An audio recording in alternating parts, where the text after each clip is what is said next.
नमस्कार दर्शक बंधु पंचायत परिक्रमार आउ एक अध्याय को आपको स्वागत। आम अच्छू कटक जिला बांकी निर्वाचन मंडली 34 नंबर जोन कलापथर पंचायत रे आम सहित अच्छा कलापथर पंचायत सरपंच जी श्रीमती कमला स्वाई प्रतिनिधि पंचायत प्रतिनिधि सहित प्रफुल्ल कुमार स्वाई आपन को स्वागत। प्रथम आवाज मीडिया को धन्यवाद। आपको केमती कथिला आज्ञा 4.5 वर्ष नहीं मोर ज्ञान विश्वास मत मुझे जहाँ आशा करूली आशातीत भाव पंचायत टी सुरखुरी चलई आनी मो कार्यकाल मध्य गाँ गहली कौन अशांतिकर परिस्थिति केतबेले हैनी बा हवाको मुझे मुझे जत्न चेष्टा करी आपस जरिया समाधान सब करई नहीं।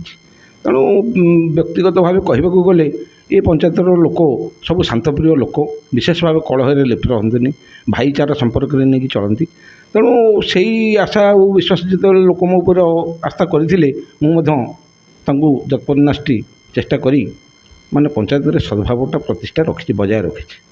आपण बिजु जनता दल समर्थन रे निर्वाचित होते तो संसद रे जो कथा आसी महिला संरक्षण नहीं कि आपण दल गोटे प्रतिरोध करुच्ची बोली बीजेपी अभियोग आनला किंतु बिजु जनता दल कहूँ नहीं बीजेडी महिला संरक्षण को सपोर्ट करे तो आपणकर कौन रहा मतामत शासन प्रक्रिया रे महिला संरक्षण रहा उचित? संरक्षण मु तो मोर मिसेस जड़े महिला सी सरपंच होती प्रकृत में यहाँ बिजु जनता दलर जहाँ ना बिजु बाबू प्राथमिक स्तर में महिला मान प्राधान्यता देते जे बर्तमान किछि वर्ष पर अतिबाहित पर जो केंद्र सरकार आणुछंती एथरे हमर 50% महिला को लेकिन निर्वाचन में नहीं आणिकी मान्यवर तत्कालीन मुख्यमंत्री स्वर्गत बिजु पट्टनायक जितेबाला देते महिला मैंने प्रकृत में आगे सीम ही आनी ताकर से आंतरिकता जे महिला मैंने प्रकृत में आंतरिकता आसतु आ प्रकृत में समाज में प्रतिष्ठित हूँ महिला माने भागीदारी रहतु यहाँ प्रकृत आंतरिक उद्देश्य थिला किंतु वर्तमान सरकार से करुँच आम से तो मना करें से बहुत डेरी आणले बिलटा तेणु विरोध किसी ना कि जो मानकर प्रच्छद पत्र रहीकि महिला मानक नहीं से प्रति एक्चुअल सम्मान मैंने दौना तेणु गोटे आंतरिकता ना गोटे सी गोटे भोट बैंक नहीं जाऊँगी बिजु जनता दल जेहेतु सी नहीं यहीटा रोचे जेहेतु गोटे भितरी कथा तेणु ये मैंने विरोध करुँच मोर अनुभव करुँची कि प्रकृत में राज्य सरकार बहुत आगुरी नहीं वर्तमान केंद्र सरकार नौ वर्तमान राज्य सरकार प्रधान तेणु समस्त आंतरिकता रहा दरकार खाली सरकारी कागज पत्र आम देदेलु अमक करदेलु समक करदेलु ये सब चलिले चलबनी प्रकृत में जो मैंने आणुंट आणिकी महिला मानू स्वावलंबी करिसेंती तेणु सेटा निश्चित बिजु जनता दल को जीव से बिजु जनता दलर कार्यक्रम को ये वर्तमान टिके रेक्टिफाइड रेक्टिफाइड करुँच तेणु से आंतरिकता रहुनी बा जी प्रकृत में यार भित्तिभूमिता प्रतिष्ठित कर विषय किसी आसुनी तेणु ये गोटे स्वाभाविक विरोध आसूँ किंतु ये सी करते जहाँ ये भी करुँच से तेणु समस्त ध्येय हो जे महिला माने आसिक निर्वाचित होगी प्रतिनिधि खाली निर्वाचित प्रतिनिधि नुहे कि सरकारी स्तर नुहे प्रत्येक स्तर में महिला मैंने केमती आसिक आगू तांकर कार्यकलाप देकी से माने निजे स्वावलंबी हो पारे आउ पुरुष प्राधान्य समाज में तांकर निजस्व से गोटे स्थिति बजाय रखिए युटा समस्त सरकारी स्तर में सामाजिक स्तर में यहाँ हवा उचित।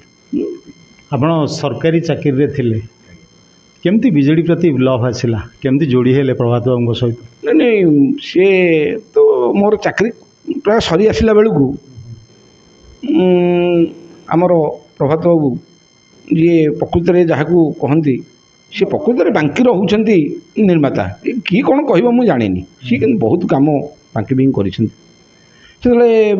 मत प्रथम साक्षात डाकिले मुझे पाखक गली सी कहला अरे चाकरी कार भितर गलु ये भी सेवक सेवा चाकरी सेवा राजनीति में सेवा तेणु तू नौनु दायित्व जिते गोटे एड़े बड़ लोक जहाँ को भीष्म भी बांकी राजनीति कहुच्छी तेणु तांको कथार मुझे गोटे अनुप्राणित होई तेणु सामाजिक स्तर सरकारी सेवा छाड़ी सामाजिक सेवा गोटे मन बढ़ेली मुझे प्ररोचन ये आसी एमती थर होता आप चाकरी थिबा बेले कौन रैली जाते जहाँ नहीं गणमाध्यम खबर होता सी सब मोर जो मैंने विपक्ष थे से सब ये सब गोटे क्रिएट करते मत मोर नीति नैतिकता को केतबेले जलांजलि देना मु राजनीति में केवे जाइए प्रचार करनी ना मुझे जानी जे सरकारी कर्मचारी केवे राजनीति में संश्लिष्ट हवा कथा नुहे ତେଣୁ ମୁଁ ନଥିଲି। ତାକୁ ସେ କେମିତି କ'ଣ କରିଛନ୍ତି ତାଙ୍କୁ ଭଗବାନ ଜଣା, କିନ୍ତୁ ମୁଁ ମୋ ସରକାରୀ କାର୍ଯ୍ୟକ୍ରମ ଭିତରେ ମୁଁ ପ୍ରତ୍ୟେକ କାର୍ଯ୍ୟକୁ ମୋର ନିଷ୍ଠାର ସହ କରିଛି। ସରକାରୀ କାର୍ଯ୍ୟ ସରକାରୀ ସ୍ତରରେ ଯାହା ହେବା କଥା ମୋତେ ନିୟମ ଭଗବାନ ଯେତିକି ଦେଇଛନ୍ତି, ମୁଁ କେବେ ସରକାରୀ କାର୍ଯ୍ୟ ଥାଇକି ରାଜନୀତି କାର୍ଯ୍ୟରେ ସମ୍ପୃକ୍ତ ହେଇନି। ତେଣୁ କିଏ କ'ଣ କହିଲା ମୁଁ ସେଥିରେ କାହିଁକି କାହା ଉପରେ କହିବି, ସେ ଥିଲା। କିନ୍ତୁ ଆମର ଚ୍ୟାନେଲର ଗୋଟେ ଅଭିଯୋଗ ଅଛି ଆପଣଙ୍କ ନାଁରେ, ଆପଣଙ୍କ ଆଗରେ ସିଧାସଳଖ ରଖିବୁ। ସରପଞ୍ଚ ଦାୟିତ୍ୱରେ ଆପଣ ପ୍ରତିନିଧି ହିସାବରେ ରହିଲେ ମଧ୍ୟ ରହିବା ପରେ ଥାନା କୋର୍ଟ କଚେରୀର ବିଭିନ୍ନ ମାମଲାରେ ଆପଣଙ୍କର ଇଣ୍ଟରଫିୟରାନ୍ସ ରହୁଥିବ। ଅପହରଣ ପାଇଁ ଗୋଟେ ଦଫା ଅଛି ଆପଣ ଜାଣିଛନ୍ତି? ନାଇଁ ମୁଁ ତ ହଁ, ଅପହରଣ ପାଇଁ ଦଫା ଅଛି ମୁଁ ତ ଜାଣିଛି। ତ ଆମର ଆପଣଙ୍କ ଉପରେ ଅଭିଯୋଗ ହେଲା ଆପଣ 4.5 ବର୍ଷ ଧରି କମଳା ସ୍ୱାଇଁଙ୍କର କ୍ଷମତାକୁ କଳାପଥରରେ ଅପହରଣ କରିଛନ୍ତି। କ'ଣ ନା, ସେ ସବୁ ଭୁଲ କଥା। ଆପଣ ଦେଖିବେ, ଶୁଣନ୍ତୁ, ପ୍ରଥମେ ମୁଁ ହେଉଛି ଗାଁର ଜଣେ ଗ୍ରାମବାସୀଙ୍କର ସହଯୋଗରେ, ଗ୍ରାମବାସୀଙ୍କର ଇଚ୍ଛାରେ ମୁଁ ଆଗ ପ୍ରଥମେ ଗାଁର ସଭାପତି ଥିଲି। ଯେଉଁ ସଭାପତି ମୁଁ ରହିଥିଲି, ତେଣୁ ମୋର କାର୍ଯ୍ୟକାଳ ମୋ ଏଇ ଗାଁରେ ସ୍ୱର୍ଗତ ବସନ୍ତ ମହାପାତ୍ର ସଭାପତି ଥିଲେ, ସ୍ୱର୍ଗତ ହରିହର ରାମ ସଭାପତି ଥିଲେ। ତେଣୁ ତାଙ୍କର ଅବର୍ତ୍ତମାନରେ ଗାଁରେ ଆବଶ୍ୟକ ମୋର ଲୋକ ଅନୁଭବ କଲେ। ତେଣୁ କାହାର ଗାଁରୁ କେତେବେଳେ ଥାନା କୋର୍ଟ କଚେରୀରେ ଯିବାକୁ ପଡ଼େ, ମୁଁ ଗାଁ ତରଫରୁ ଯାଇଛି। କେତେବେଳେ ସରପଞ୍ଚ ପ୍ରତିନିଧିର ପରିଚୟ ଦେଇକି ମୁଁ କୌଣସି କୋର୍ଟ କଚେରୀ ବା ଥାନା ବା ଡାକ୍ତରଖାନା ଏସବୁ ଯାଇନି। ମୁଁ ଗାଁର ସଭାପତି ହିସାବରେ ଯାଇଛି। ଗାଁର ସଭାପତି ହିସାବରେ ଯାଇଛି, ଯତ୍ପୂର୍ଣ୍ଣ ଚେଷ୍ଟା କରିଛି ଯେ ଆନ୍ତରିକ ସଦ୍ଭାବଟା କେମିତି ଗାଁରେ ବଜାୟ ରହୁ, ଲୋକଙ୍କ ଭିତରେ କଳହ ନ ରହୁ, ସାହି ସାହି ଭିତରେ ସଦ୍ଭାବ ରହୁ, ଏଇଟା ମୋର ଧ୍ୟେୟ। ତେଣୁ କିଏ ମୁଁ ରାଜନୀତିରେ କାହିଁକି କ'ଣ କରିବି? ଯିଏ ମହିଳା ସରପଞ୍ଚ, ମହିଳା ତା'ର କରିବେ, ମୁଁ ଏଥିରେ କାହିଁକି ହେବ? ତାପରେ ମୋ ମିସେସ୍ ଯିଏ ସରପଞ୍ଚ ସେମାନେ କିଛି ମାନେ ନିକା ଅପମାନ ହେଉଛି କି ମୋର ସେ ଆବଶ୍ୟକତା ନେବେ, ମୋର ଆବଶ୍ୟକତା କେତେବେଳେ ପଡ଼ିନି। ତେଣୁ ମୁଁ ବି ଏସବୁ କେତେବେଳେ ପ୍ରବେଶ କରିନାହିଁ। ଆପଣ ଅଭିଯୋଗ କରିବେ, କିଏ ଆପଣଙ୍କୁ କହିଥିବ, ତେଣୁ ଆପଣ ଯଦି ଅନୁଭବ କରିଛନ୍ତି, ମୁଁ କ'ଣ ଆପଣଙ୍କୁ କେମିତି ମନା କରିପାରିବି? ମୁଁ ମନା କରିପାରିବିନି। କିନ୍ତୁ ମୋର ପଞ୍ଚତ୍ୱରେ ମୁଁ କେବେ କାହାର କ୍ଷମତାକୁ ଅପହରଣ କରିନାହିଁ, କରିବାର ମାନସିକତା ହିଁ ମୋର ନାହିଁ। ଧନ୍ୟବାଦ। ନିହାତି ଆପଣ ମହିଳା ସଶକ୍ତିକରଣର କଥା କହୁଛନ୍ତି, ମାନେ ଯେଉଁ ମହିଳା ନିର୍ବାଚିତ ହେଉଛନ୍ତି ତାଙ୍କୁ ମଧ୍ୟ ଫ୍ରିଲି ଛାଡ଼ିଯିବା ଦରକାର। ସେମାନେ ନିଜେ ବସିକି ନିଜ ଆସନ ନିଜର କାମ କରିବେ, ତେବେ ଯୋଜନାର ସଫଳ ରୂପାୟନ ହୋଇପାରିବ। ତ ଆଉ ଗୋଟେ କଥା ଆପଣଙ୍କଠୁ ବୁଝିବା ପାଇଁ ଚାହିଁବି, କଳାପଥର ପଞ୍ଚାୟତ କଳାପଥର ଗାଁରେ ଯେଉଁ 8ଟି ଯାକ ୱାର୍ଡ଼ ରହିଛି, ଇଏ ସାଧାରଣତଃ ଗୋଟେ ରାଜନୈତିକ ଭାଇଚାରା ଲକ୍ଷ୍ୟ କରାଯାଏ।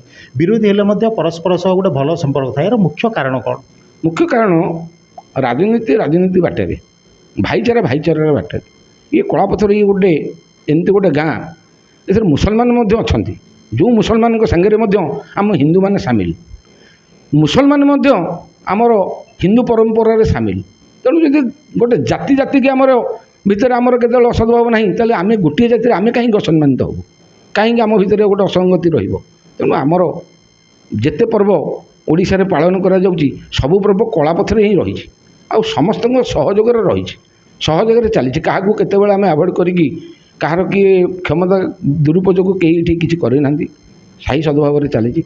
ଆଉ ଆପଣମାନେ ତ ଗାଁ ଗହଳିରେ ବୁଲୁଛନ୍ତି, ଲୋକମାନଙ୍କର ମତାମତ ନେଉଛନ୍ତି।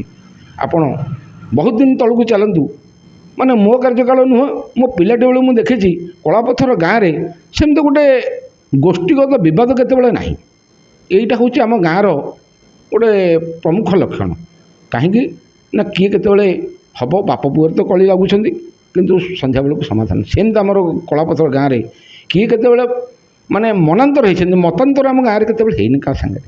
ଆମର ଏଠି ଅଛି, କଂଗ୍ରେସ ଅଛନ୍ତି, ବିଜେପି ବି ଅଛନ୍ତି, ବିଜେଡ଼ି ବି ଅଛନ୍ତି, କିନ୍ତୁ ସମୂହ କାମରେ ଆମେ ସମସ୍ତେ ସହଯୋଗ ହୋଇକି କରିଛୁ। କାହା ବିରୁଦ୍ଧରେ କେହି କେତେବେଳେ ଆଲିଗେସନ୍ ଆଣିନାହାନ୍ତି। ଆଣିବେ ବା କାହିଁକି ନା ସରକାରୀ କାମ ସୁରୁଖୁରୁରେ ସମ୍ପାଦିତ ହେଉଛି। ସିଏ କଂଗ୍ରେସ ବାଲା ତାଙ୍କ ବେଳରେ କରିଛନ୍ତି, ମୁଁ ବି ମୋ ବେଳରେ କରିଛି। ଯଦି ଭଗବାନ କରନ୍ତି ବିଜେପି ବାଲା ବି କ୍ଷମତାରେ ଅଛନ୍ତି, ତାଙ୍କର ବି କ୍ଷମତା କେତେବେଳେ କଳାପଥରରେ ସଙ୍କୁଚିତ ହେଇନାହିଁ। ତେଣୁ ଆମର ଏଠି ଯେଉଁ ସରକାରୀ ଅନୁଦାନ ଆଇଛି, ସମସ୍ତଙ୍କର ସହଯୋଗରେ ଆମେ ସବୁ ବିନିଯୋଗ କରିଛୁ। ନିହାତି ଭାବରେ ହେବା ଉଚିତ। ରାଜନୀତିରୁ ଉର୍ଦ୍ଧ୍ୱରେ ଭାଇଚାରା ରହିବା ଦରକାର। ଆମେ ମଧ୍ୟ ପ୍ରାର୍ଥନା କରିବୁ ପ୍ରଭୁ କପିଳେଶ୍ୱରଙ୍କୁ କଳାପଥର ଏ ଭାଇଚାରା ସବୁବେଳେ ପାଇଁ ବଜାୟ ରଖନ୍ତୁ। ତେବେ ଆସିବା ଟିକେ ବାଙ୍କୀ ଆଡ଼କୁ। ଆପଣ ବିଜୁ ଜନତା ଦଳର ଜଣେ ସକ୍ରିୟ ସଭ୍ୟ, ପ୍ରଭାତ ବାବୁ ଆପଣଙ୍କ ଭାଷାରେ ଯିଏ ଭୀଷ୍ମ ବାଙ୍କୀର, ତାଙ୍କ ଆଦର୍ଶର ଅନୁପ୍ରାଣିତ। ତ ଏବେ ଆପଣ ବିଜେଡ଼ି ବିଜୁ ଜନତା ଦଳରେ ଅଛନ୍ତି ନା ବିଜେଡ଼ି ବାଙ୍କୀ ଜନତା ଦଳରେ ଅଛନ୍ତି?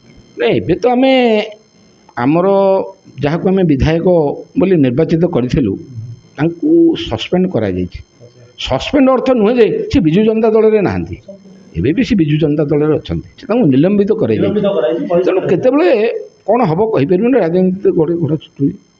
ତେଣୁ ମୋର ଜାଣିବାର ଭିତରେ ମୋର ଯିଏ ପରାମର୍ଶଦାତା ମୁଁ ଯାହାକୁ ରାଜନୀତିରେ ଗୁରୁ ବୋଲି ଭାବେ ପ୍ରଭାତ କୁମାର ତ୍ରିପାଠୀ ମହୋଦୟ, ତେଣୁ ସିଏ ନିଶ୍ଚିତ ତାଙ୍କର ସମୟୋଯୋଗୀ ପଦକ୍ଷେପ ନେବେ। ଆଉ ତାଙ୍କ ପ୍ରତି ଆମର ଅନୁରକ୍ତି ରହିଛି। ସେ ମଧ୍ୟ କେବେ କାହାର ସମ୍ମାନ ହାନି ଭଳିଆ ନା ଦଳର ହେବନି ନା କାହାର ହେବନି। ତେଣୁ ସିଏ ଯୁଆଡ଼େ ଯେଉଁ ଦିଗ୍ଦର୍ଶନରେ ଚାଲିବେ ଆମେ ମଧ୍ୟ ସେଇଆଡ଼େ ଅନୁପ୍ରାଣିତ ହେବୁ। ମୁଁ ତାଙ୍କ ଆଦର୍ଶରେ ଅନୁପ୍ରାଣିତ ହୋଇକି ଅଦ୍ୟାବଧି ଅଛି। ଯଦି ପ୍ରଭାତ ବିଶ୍ୱାଳଙ୍କ ପରି ସେ ମଧ୍ୟ ଭାରତୀୟ ଜନତା ପାର୍ଟିରେ ମିଶନ୍ତି, ପ୍ରଫୁଲ୍ଲ ସ୍ୱାଇଁ କ'ଣ ପଦ୍ମଫୁଲ ଜିନ୍ଦାବାଦ କରିବେ? ସେମିତି ତ ପରିସ୍ଥିତି ହେଲା ଭଳିଆ କାହିଁକି ଆମର ଯଦି ପ୍ରଭାତ ବିଶ୍ୱାଳ ଯାଇପାରିଲେ ଆମେ ତ ପ୍ରଭାତ ତ୍ରିପାଠୀ ଯାଇପାରିଥାନ୍ତେ। ସିଏ ଅପେକ୍ଷା କରିଛନ୍ତି। ଏବେ ବି ତାଙ୍କର ବିଜୁ ଜନତା ଦଳ ପ୍ରତି ଅନୁରକ୍ତି ରହିଛି। କାହିଁକି ନା ସିଏ ବିଜୁ ଜନତା ଦଳର ପ୍ରତିଷ୍ଠାତା ସଦସ୍ୟ। ଯେତେବେଳେ ପ୍ରତିଷ୍ଠା କରିଛନ୍ତି ଏ ଦଳଟା ତାଙ୍କ ଆଖିରେ କେମିତି ଭାଙ୍ଗିଯିବ? ତେଣୁ ସେ କେବେ ଏସବୁ ଚାହିଁବେନି। ସେ ଚାହିଁଥିଲେ ତ ଯାଇ ପାରିଥାନ୍ତେ।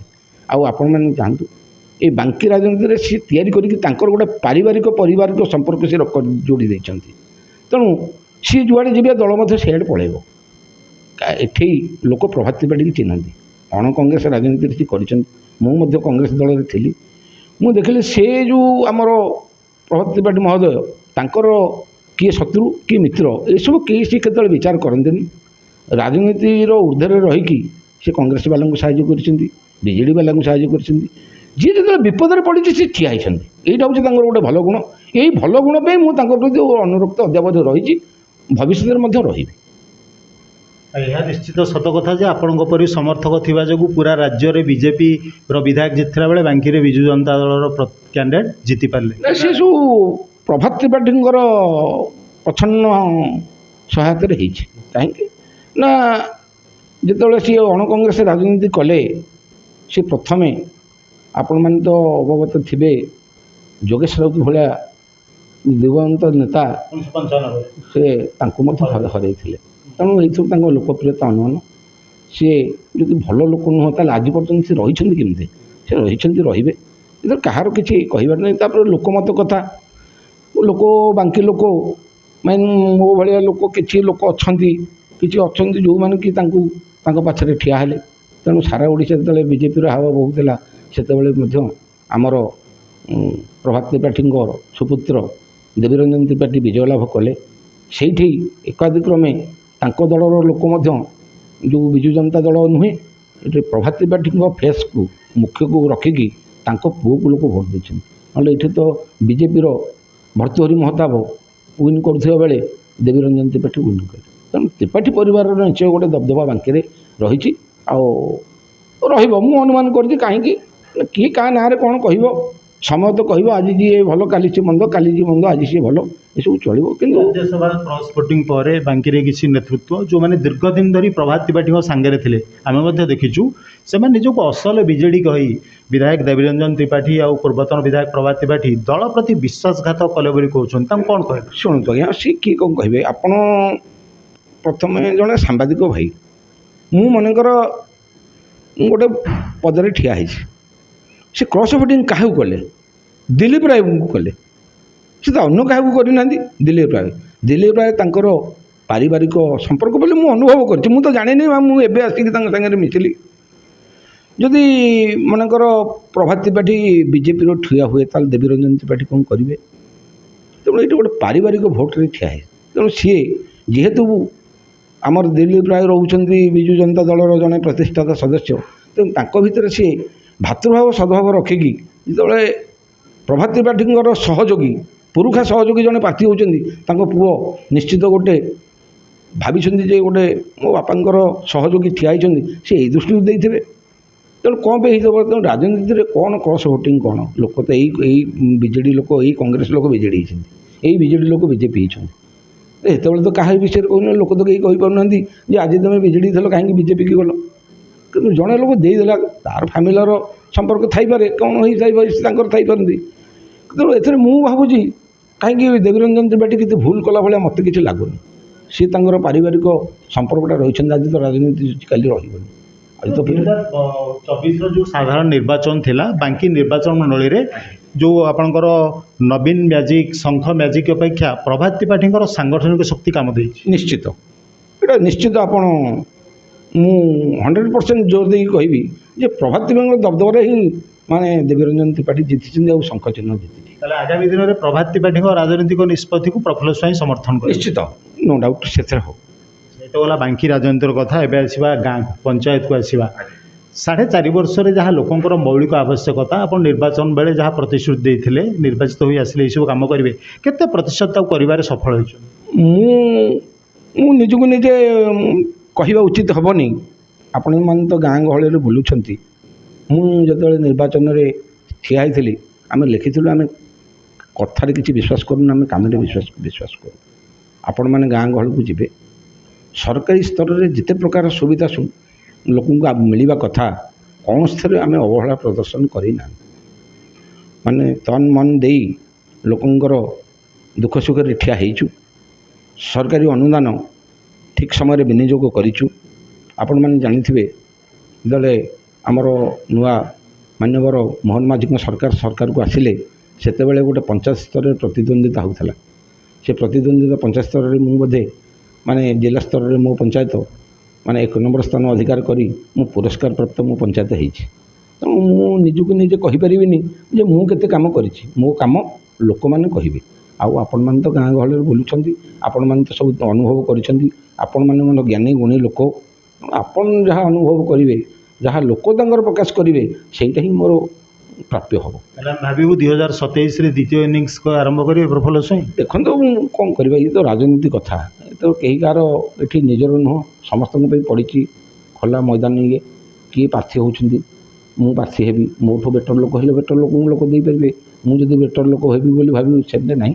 ମୁଁ ତ ଏସବୁ ଗୋଟେ ଆଜିକାଲି ଆଉ ସ୍ୱାଧୀନ ଭାବେ କେହି ଠିଆ ହେଉନାହାନ୍ତି। ଗୋଟେ ଦଳର ସମର୍ଥନରେ ବର୍ତ୍ତମାନ ରାଜନୀତି ଚାଲୁଛି, ଯେତେ ସ୍ତରକୁ ଆସିଲେ ମଧ୍ୟ। ଆପଣମାନେ ଅନୁଭବ କରିବେ, ମୁଁ ଲୁଚୁନି, ମୁଁ ଆନ୍ତରିକତା କଥା କହୁଛି। ମଇଦାନ ପଡ଼ିଛି, ଖୋଲା ଖେଳ ହେଉଛି, କିଏ ଜିତିବ କିଏ ହାରିବ କହିହେବନି। କିନ୍ତୁ ମୁଁ ପଳାୟନପନ୍ଥୀ ନୁହେଁ ଯେ ମୁଁ ଛାଡ଼ିକି ପଳେଇବି ଖେଳ ପଡ଼େ। କିନ୍ତୁ ମୁଁ ଯଦି ଦେଖିବି ଯେ ମୋଠୁ ଜଣେ ବେଟର ଲୋକ ଠିଆ ହେଉଛି, ମୁଁ ଛାଡ଼ିଦେବି ନିଜେ।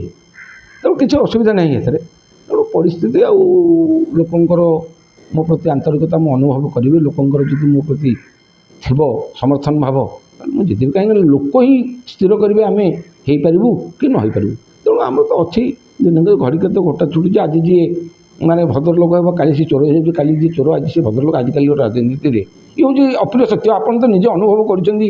ଇଏ ଖାଲି ମୋଠୁ ନେଉନାହାନ୍ତି, କେତେ ଏରିଆରେ ବୁଲୁଛନ୍ତି, କେତେ ସରପଞ୍ଚମାନଙ୍କଠୁ ନେଉଛନ୍ତି, କେତେ MLA ମାନଙ୍କଠୁ ନେଉଛନ୍ତି। ମୁଁ ଯାହା କହିଲି ଆପଣଙ୍କ ମନକୁ କ'ଣ ପାଇଲା ଆପଣ ନିଜେ ଅନୁଭବ କରିଥିବେ। ତେଣୁ ଠିକ୍ ଅଛି, ସେ ବେଳ ଆସିଲେ ମୁଁ ହେବି କି ନ ହେବି, ତାପରେ ଆମର ମାନ୍ୟବର ପ୍ରଭାତ ତ୍ରିପାଠୀ ସ୍ଥିର କରିବେ।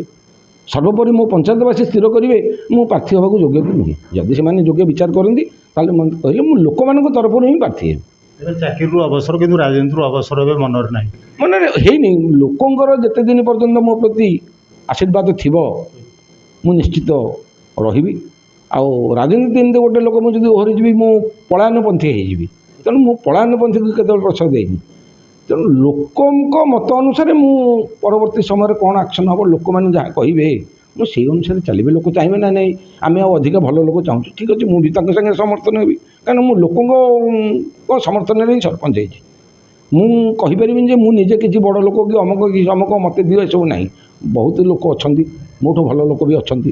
ସେମାନେ କିଏ ରାଜନୀତିକି ଆସୁଛନ୍ତି, କିଏ ନ ଆସୁଛନ୍ତି, ପଛରେ କିଏ ଅଛନ୍ତି, ଭବିଷ୍ୟତରେ ଅଛି।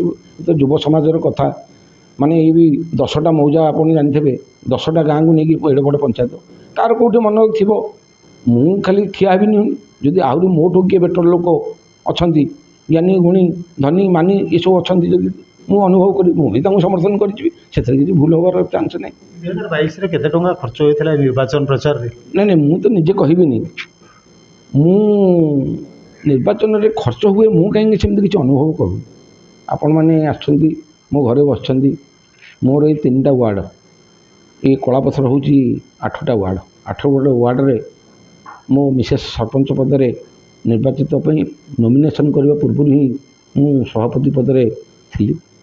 ତେଣୁ ମୋତେ କାହିଁକି ଲାଗୁନି ଯେ ମୁଁ ଅର୍ଥ ବଳରେ ସରପଞ୍ଚ ହେଇଛି। କି କ'ଣ କହିଥିବ ଆପଣଙ୍କୁ ମୁଁ ଜାଣିନି। ଅର୍ଥର ପ୍ରଶ୍ନ ଶୁଣିପାରିଲେନି। ଆପଣ ଅର୍ଥ ଖର୍ଚ୍ଚ କରିକି ସରପଞ୍ଚ ହୋଇଛନ୍ତି, ଏ କଥା ଆମେ କହୁନୁ। ପଞ୍ଚାୟତ ଯେମିତି ନିର୍ବାଚନ ତ ବ୍ୟୟବହୁଳ ହେଲାଣି, ବ୍ୟାନର ପୋଷ୍ଟରଠୁ ଆରମ୍ଭ କରି ମାଇକ୍ ପ୍ରଚାର ଯାଏ, ସଭା ସମିତି ଯାଏ, ପଥପ୍ରାନ୍ତ ସଭା, ପଦଯାତ୍ରା କି ମ୍ୟାସ୍ ରାଲି, ତ ଆନୁମାନିକ ଖର୍ଚ୍ଚ କେତେ ହେଇଥିଲା ସରପଞ୍ଚ ନିର୍ବାଚନ ଲଢ଼ିବା ପାଇଁ, ଜିତିବା ପାଇଁ ନୁହଁ, ଲଢ଼ିବା ପାଇଁ? ଲଢ଼ିବା ପାଇଁ ମୋ ଜାଣିବା ଭିତରେ ଆମେ ପଥପ୍ରାନ୍ତ ସଭା ମୋ ପାଇଁ ନିଜେ ମାନ୍ୟବର ପ୍ରଭାତ ତ୍ରିପାଠୀ ଯୋଜନା କରିଥିଲେ। ସିଏ ମୋତେ ବୁଲେଇକି ତାଙ୍କ ସାଙ୍ଗରେ ଲୋକମାନଙ୍କୁ ପରିଚୟ କରିକି ମୋ ପାଇଁ ସିଏ ଭୋଟ୍ ଭିକ୍ଷା କରିଥିଲେ। ତାଙ୍କ ସାଙ୍ଗରେ ମୁଁ ବୁଲିଛି। ଆଉ ଆମର ଗୋଟିଏ ରାଲି କେବଳ ହେଇଥିଲା, କେଉଁଠୁ ନା କୃଷ୍ଣପଲ୍ଲୀଠୁ ଆରମ୍ଭ କରିକି ଆମେ କଳାପଥରରେ ସାରିଥିଲୁ। ତାପରେ ମୋର ମିସେସ୍ ଆମେ ଡୋର୍ କ୍ୟାମ୍ପେନିଂ କରିଥିଲୁ। ତେଣୁ ଡୋର୍ କ୍ୟାମ୍ପେନିଂରେ ମୁଁ କାହିଁକି ଖର୍ଚ୍ଚ କିଛି କରିନି। ତଥାପି ପୋଷ୍ଟର ବ୍ୟାନରରେ ଆଭରେଜ୍ ଟଙ୍କା, ପୋଷ୍ଟର ବ୍ୟାନର ପାଇଁ ଟଙ୍କା 2-3 ହଜାର ମୁଁ ଖର୍ଚ୍ଚ କରିଥାଇପାରେ। ଏତିକି। କିଏ କ'ଣ କହୁଛି ମୁଁ ଜାଣିନି। କାହିଁକି ନା ପଞ୍ଚାୟତ ନିର୍ବାଚନରେ ସବୁ ପାରିବାରିକ ରାଜନୀତି ହୁଏ। ଇଏ ଏ ସାହିର, ସିଏ ସେ ସାହିର, ଇଏ ଏ ଗାଁର, ସିଏ ସେ ଗାଁର, ଏଇ ରାଜନୀତି ହୁଏ। ଏଠି ପଞ୍ଚାୟତରେ ବ୍ୟୟବହୁଳ ରାଜନୀତି ହେବାର କାହିଁ ମୁଁ କିଛି ଅନୁଭବ କରିନି। ତେଣୁ ଚାଲିଥିବ, କେଉଁ ପାଖ ପଡ଼ୋଶୀ ହେଇଥିବ। ମୋର ଯିଏ ପ୍ରତିଦ୍ୱନ୍ଦ୍ୱୀ ଥିଲେ ସିଏ ବି ଏଇ ଲାଇନ୍ରେ ଅଛନ୍ତି। ସିଏ ବି ଏମିତି ପାରିବାରିକ, ତାଙ୍କର ସେ ଯଥେଷ୍ଟ ପାରିବାରିକ, ଗାଁର କେଉଁ ଗାଁ ତାଙ୍କୁ ସମର୍ଥନ କଲେ। ଏ ଗାଁ ଆମର, କିଏ ମୋତେ ଭଲ ପାଇଛି, ଗୋଟେ ଗାଁ ମୋତେ ସମର୍ଥନ କରିଛି। ମୋର ଯିଏ ପ୍ରତିଦ୍ୱନ୍ଦ୍ୱୀ ଥିଲେ ତାଙ୍କୁ ବି ଗୋଟେ ଗାଁ ସମର୍ଥନ କରିଛନ୍ତି। ତେଣୁ ଏମିତି ଚାଲିଛି। ଆମେ ପରସ୍ପର ଆମ ଭିତରେ କାହିଁ ସେମିତି ଗୋଟେ ପ୍ରତିଦ୍ୱନ୍ଦ୍ୱିତା ମନୋଭାବ ଆସିନି ଯେ ମୁଁ ପଇସା ଦେଇଦେଲେ ମୁଁ ଭୋଟ୍ କିଣିଦେବି। ମୋର ପ୍ରତିଦ୍ୱନ୍ଦ୍ୱୀ ଯିଏ ଥିଲେ ସିଏ ମଧ୍ୟ ଖର୍ଚ୍ଚ କରିନାହାନ୍ତି, ଆମର ମଧ୍ୟ ଖର୍ଚ୍ଚ କରିବାର ଆବଶ୍ୟକ ପଡ଼େନି। ମୁଁ ନିଜେ କରିନି ଅର୍ଥ ଆଉ ଜଣେ କାହିଁ କରିବ ବୋଲି କହିଥିବି। ମୁଁ ତ କରିନି, ଆଉ ଅନ୍ୟ ଜଣେ କାହିଁ। ତେଣୁ ଆମ ପଞ୍ଚାୟତରେ ପ୍ରାୟ ଲୋକ ମାନେ ମନି ଓରିଏଣ୍ଟେଡ଼ ଲୋକ ନୁହେଁ, ମୁଁ ଯେତିକି ଅନୁଭବ କରିଛି। ମାନେ ବ୍ୟାନର ପୋଷ୍ଟରରେ ଆମେ ସାରିଛୁ। ଗୋଟେ ଜାଗାରେ ଲେଖିବାକୁ 400-500 ଟଙ୍କା ଲୋକ ନେଇଛନ୍ତି, ମୁଁ ଦେଇଛି ଲେଖିବାକୁ। ଆଉ ପ୍ରାୟତଃ ଆଜିକାଲି ସରକାରୀ ଜାଗା ବିନିଯୋଗ କରି ହୁଏନି। ତେଣୁ ଆମର ଯେଉଁଠି ଆମେ ବ୍ୟାନର ପୋଷ୍ଟର ଆମେ ମାରୁ ସେଠିକି ତାଙ୍କୁ ଆମର କଲର୍ କରିବାକୁ ପଡ଼େ। ତାଙ୍କ ଜାଗାଟାକୁ ଆମେ ନଷ୍ଟ କରୁ। ତେଣୁ ତାଙ୍କୁ ତାଙ୍କର ସ୍ଥିତାବସ୍ଥା ପାଇଁ ନିଶ୍ଚିତ ଗୋଟେ ଜାଗାରେ 400-500 ଲେଖାଏଁ ଖର୍ଚ୍ଚ ହୁଏ। ଯଦି ହେଇଥିବ ତାହେଲେ ଏ ବାବଦରେ 10-20 ହଜାର ଟଙ୍କା ନିଶ୍ଚୟ ମୋର ଖର୍ଚ୍ଚ ହେଇଥିବ। ଆପଣ ଯେଉଁ ତଥ୍ୟ ଦେଉଛନ୍ତି, ଯେଉଁମାନେ ଆଗ୍ରହୀ ଥିବେ ଆଗାମୀ ଦିନରେ ପଞ୍ଚାୟତ ନିର୍ବାଚନ ଲଢ଼ିବାକୁ, ନିହାତି ସେ ଗୋଟେ ପ୍ରେରଣା ପାଇବେ ଯେ ବାସ୍ତବରେ ପଞ୍ଚାୟତରେ ଲଢ଼ିବାକୁ ଏତେ ଟଙ୍କା ଖର୍ଚ୍ଚ ହୁଏନି। ଯେଉଁ ଗୋଟେ ଭୁଲ ଧାରଣା ପ୍ରଚାର ହେଉଛି, ସାହି ସାହିରେ ମଟନ୍ ଭୋଜି ହେବ, ଚିକେନ୍ ଭୋଜି ହେବ, ମାଲ ପିଇବାକୁ ପଇସା ନେବେ, ଏସବୁ ଗୋଟେ ଧାରଣା ଦୂର ହୋଇଯିବ। ଧନ୍ୟବାଦ ଆପଣଙ୍କୁ ସେଥିପାଇଁ। ତ ଆସିବା ଆଉ ଗାଁର ସମସ୍ୟାକୁ, ଯାହା କଳାପଥରର ସମସ୍ୟା, ମୁଖ୍ୟତଃ ଏଠି ଗମନାଗମନ। ଆପଣ ଯଦି କୋଦବେଣୀ ପେଟ୍ରୋଲ ଟାଙ୍କିକୁ ତେଲ ପକାଇବାକୁ ଯାଇଥିବେ, ଧଳାପଥର ଛକରୁ ଯେଉଁ ଅବସ୍ଥା ହେଇଛି କୋଦବେଣୀ ପର୍ଯ୍ୟନ୍ତ, ପୂର୍ତ୍ତ ବିଭାଗ ଦାୟିତ୍ୱରେ ସେ ରାସ୍ତା ଅଛି, କୌଣସି ବର୍ଷ ତାହା ମରାମତି ଦିଗରେ ଧ୍ୟାନ ଦିଆଯାଉନାହିଁ। ପଞ୍ଚାୟତ ତରଫରୁ କିଛି ବ୍ୟବସ୍ଥା, କିଛି ପ୍ରସ୍ତାବ? ଆଜ୍ଞା, ସବୁ ଆମକୁ ସରପଞ୍ଚର କ୍ଷମତାଟା ପଞ୍ଚାୟତ ଏରିଆ ଭିତରେ। ତେଣୁ ଆମର ପଞ୍ଚାୟତ ସ୍ତରରେ ଯେଉଁ ପଞ୍ଚାୟତର ସିଭିଲ୍ ଭିଲେଜ ରୋଡ଼ ଗୁଡ଼ାକ, ସେମାନେ ଆମେ ସେଗୁଡ଼ିକ ଆମେ ସବୁ ମରାମତି କରୁ। କେଉଁଠି କାମ ଆବଶ୍ୟକ ପଡ଼େ ଆମେ କରୁ। ଆମର ସେସବୁ PWD ନେଇଛନ୍ତି କି ରାଜ୍ୟ ସରକାରଙ୍କ ରାଜପଥ ହେଉ କି କେନ୍ଦ୍ର ସରକାର, ସେସବୁ ଆମ କ୍ଷମତା ପରିସର ବାହାରେ। କିନ୍ତୁ ସମସ୍ୟା ନିଶ୍ଚିତ। ଆଉ ଏଇଟା ନିହାତି ମାନେ ମରାମତି କ'ଣ, ନୂତନ ଭାବେ ସେ ରାସ୍ତା ଗୁଡ଼ିକ ହେବା ଆବଶ୍ୟକ। ଆପଣ ଯାହା ଅନୁଭବ କରୁଛନ୍ତି, ଖାଲି କୋଦବେଣୀ ପେଟ୍ରୋଲ ପମ୍ପ କ'ଣ, ଆପଣ ଏଇଠୁ ପଳାଇବେ ବାଘମାରି ପର୍ଯ୍ୟନ୍ତ ଅତି କଦର୍ଯ୍ୟ, ଯାହା ଗମନାଗମନର ଘୋର ଅସୁବିଧା ସୃଷ୍ଟି କରୁଛି। ମୁଁ ଆପଣମାନଙ୍କ ଜରିଆରେ ମାନ୍ୟବର ରାଜ୍ୟ ସରକାରଙ୍କୁ ନିବେଦନ କରିବି, ତୁରନ୍ତ ଏଥିପ୍ରତି ଦୃଷ୍ଟି ଦେଇ ଆଉ ମରାମତି କଲେ ଲୋକ ଯା ଆସ କରିବାରେ ସହଜ ହୋଇପାରିବ। ରୋଗୀ ମଧ୍ୟ ଯିବା ଆସିବା କରିପାରିବେ।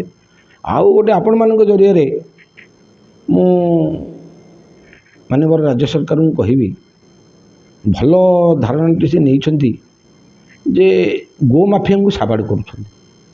ତେଣୁ ଗୋମାଫିଆଙ୍କୁ ସାବାଡ଼ କରିବା ସତ୍ତ୍ୱେ ଯେତେବେଳେ ଗୋମାଫିଆଙ୍କୁ ଆଉ ହତ୍ୟା ନିରୋଧ ଆମେ ସମସ୍ତେ, ଯେହେତୁ ଆମେ ହିନ୍ଦୁ ଲୋକ, ଆମେ ମାନ୍ୟବର ରାଜ୍ୟ ସରକାରଙ୍କୁ ଏଥିପାଇଁ ଧନ୍ୟବାଦ ଦେବା ସମସ୍ତେ। ମୁଁ ମୋ ତରଫରୁ କହୁଛି, ଆପଣମାନେ କ'ଣ ଭାବିବେ ମୁଁ ତ ସେ କହିପାରିବିନି।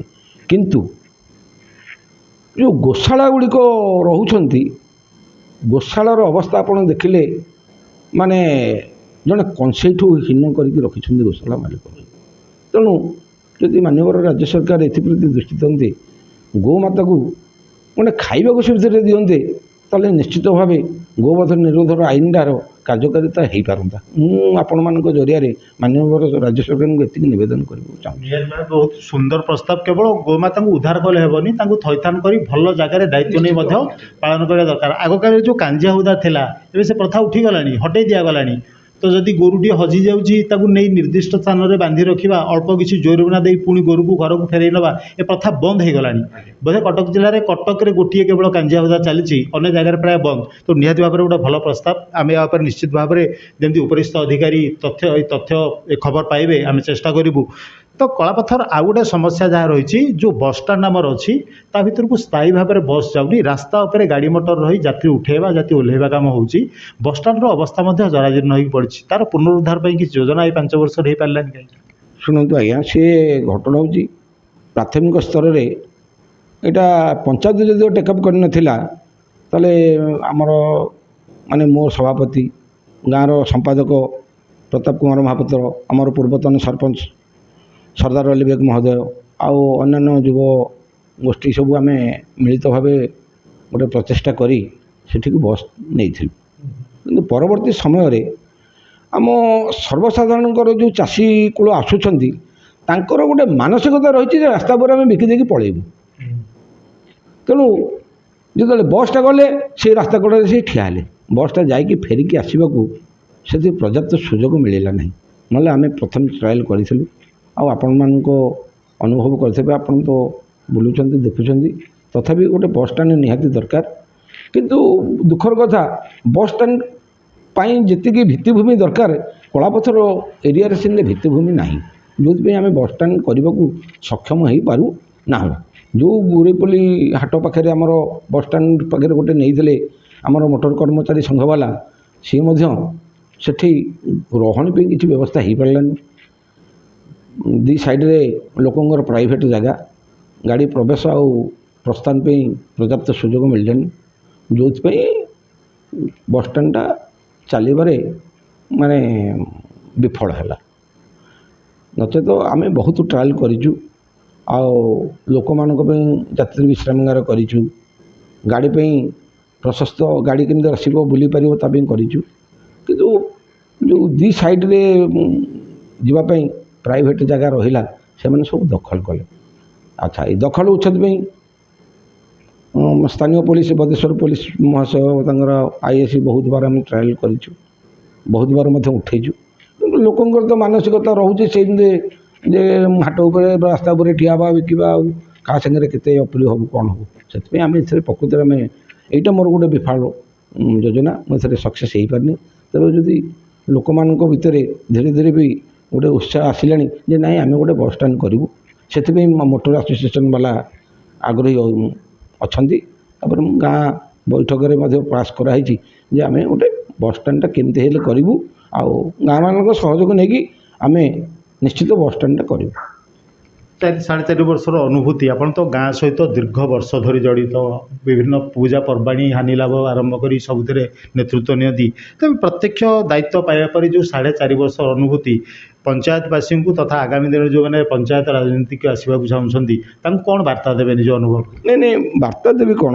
माने निजर राजनैतिक उद्देश्य अभिसंधि किसी मन में तुम रखनी सेवा करने को आईच सेवा कर दुखी लोक हक जार पाइबार अच्छी आमे न दे परिबा दिया जीवाई आम व्यवस्था करें लोकंर भल मंदे जापर आ लोकंर भत्ता टे दरकार हो आमे तो भत्ता देपर राज्य सरकार माननीय राज्य सरकार मंजूर करेंगे कि से केमते पाइबे आम निश्चित गोटे चेष्टित हवा आवश्यक रही आजिकल तो माननीय राज्य सरकार भी बहुत योजना करिसेंती किंतु मो कार्यकाल भितर मो अनुभव भितर देखिली टे माननीय राज्य सरकार भत्ता गुड़ाक प्रदान करें टे पछुआ होती नचेत अन्य जिते योजना करिसेंती समाजर मंगल होती वार्ता देवी आहि कौन जी राजनीति की आसुना कहीं पंचायत को जी जीव पंचायत सी तार मंदिर बोली भाव पंचायत चौकीटा को तार ठाकुर बोली भाव निश्चित भाव मनरे गोटे माने पंचायत प्रति गोटे आग्रह निश्चित आसो मुझे किसी पंचायत पे करी मुझे मोर आगामी पीढ़ी मानक आपण मान जरिया नवेदन करी राजनीतिक आक्रोश नुह कहीं कार शत्रु नुह तेणु এইଗୁଟାକୁ ଏଇ ଧ୍ୟେୟ ରଖିକି ଯଦି ସେମାନେ ଆଗେଇବେ ତାହେଲେ ପଞ୍ଚାୟତର ନିଶ୍ଚିତ ସର୍ବୋଚ୍ଚ ଉନ୍ନତି ହୋଇପାରିବ ଏତିକି ବାର୍ତ୍ତା ଦେବାକୁ। ବହୁତ ବହୁତ ଧନ୍ୟବାଦ। ଆପଣମାନେ ଶୁଣୁଥିଲେ ପ୍ରଫୁଲ୍ଲ ସ୍ୱାଇଁ ଶ୍ରୀଯୁକ୍ତ ପ୍ରଫୁଲ୍ଲ ସ୍ୱାଇଁ କଳାପଥର ଗ୍ରାମ୍ୟ କମିଟିର ସଭାପତି ତଥା ସରପଞ୍ଚଙ୍କ ପ୍ରତିନିଧି ଅତି ସ୍ପଷ୍ଟ ଭାବରେ ନିଜର ରାଜନୈତିକ ଉଦ୍ଦେଶ୍ୟ ବର୍ଣ୍ଣନା କରିଛନ୍ତି। କାହା ପ୍ରେରଣାରେ ସେ ରାଜନୀତିକୁ ଆସିଲେ ଏବଂ ଦାୟିତ୍ୱ ମଧ୍ୟ ନେଇଛନ୍ତି। ପାଖାପାଖି 5 ବର୍ଷ ହୋଇଗଲାଣି। 2027ରେ ମଧ୍ୟ ସେକେଣ୍ଡ ଇନିଂସ୍ ପାଇଁ ମାନସିକ ସ୍ତରରେ ପ୍ରସ୍ତୁତ ହୋଇଛନ୍ତି ଏବଂ ପଞ୍ଚାୟତର ଯାହା ମୌଳିକ ସମସ୍ୟା ରହିଛି ତାକୁ ସମାଧାନ କରିବେ ବୋଲି ମଧ୍ୟ ମାନସିକ ସ୍ତରରେ ସ୍ଥିର କରିଛନ୍ତି। ବାଙ୍କିରୁ ଅନନ୍ତ ରଣାଙ୍କ ସହ Satyabrata Das, Awaaz media. Please subscribe Awaaz Media on YouTube.